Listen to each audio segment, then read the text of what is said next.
West Pakistan, relief workers are trying to reach thousands of survivors who've been left without shelter, food or clean water. We can speak now to Oxfam's humanitarian policy advisor, Shaheen Chughtai, who's joining me here. Good morning to you. Morning.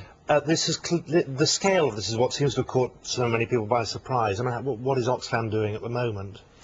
Well, the priority at the moment is to get clean water, shelter, and basic health and hygiene facilities to people. I mean, as your reports have been showing, the scale of this disaster is absolutely enormous. An estimated 1.5 million people have been affected, and tens of thousands have been stranded. Now, those people are stranded in areas where they're surrounded by floodwater.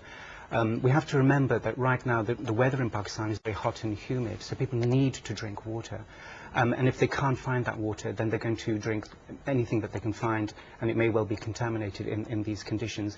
In such conditions, women, children, the elderly are also most affected. So the priority for us and also for other agencies is to get clean water and sanitation facilities to people. And also, of course, we need to try to get people out of those areas where they can receive assistance more easily. Now, monsoons obviously not unusual in this region. It is the scale of this that seems to have caught everybody out. But in terms of the logistics, presumably, unless you've got a helicopter or another way of reaching these regions, there's a real problem here. That's exactly right. I mean, we're seeing that in many areas, in districts such as Swat, which has borne the brunt of this disaster, almost every major road and bridge has been swept away. So obviously that makes it very difficult for aid workers to move around, to carry out assessments, and of course to deliver aid. And also makes it very difficult for people who need to be evacuated to come out. So that is a major challenge.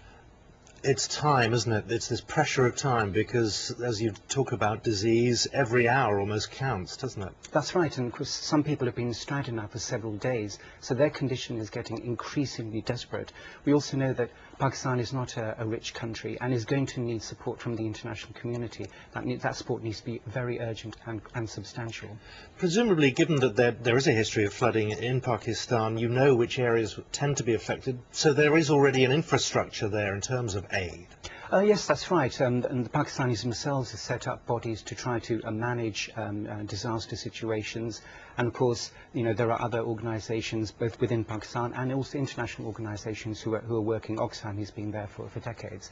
But as you say, the scale of this disaster is huge. The communities that have been affected, and the people who are affected by disasters generally tend to be people who are the most vulnerable, who are the poorest, who are least able to live in safer areas, and that's part of the challenge.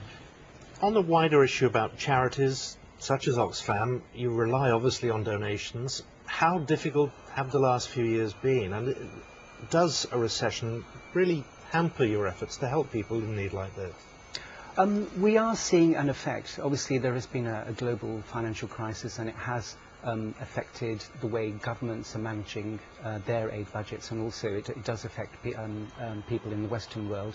But we have to remember that a global economic crisis, and the crisis we've seen in the past few years, has actually hit poor countries harder, and the poorest people in those countries the hardest. And in times like this, they really need our support. Well, thank you very much for coming in. Shaheen Chughtai, thank you very much. The funeral